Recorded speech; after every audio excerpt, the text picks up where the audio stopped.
Welcome to all RC action. This is an unboxing of the new Spektrum soldering jig. Just got this today. This is the third hand.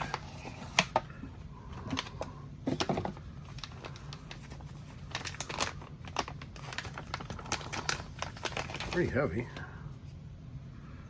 It's got your IC2, IC3, and IC5, and places for you to put in your bullet type plugs.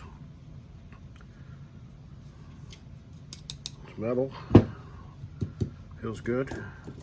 You can attach this anywhere you need it. Just put it in there, thread the nut on.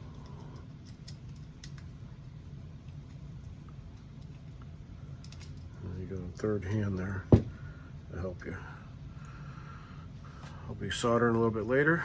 We'll try out, got some new IC2s to plug on my NASCARs, so we'll give that a try. Again, that's the new Spektrum soldering jig. Thanks.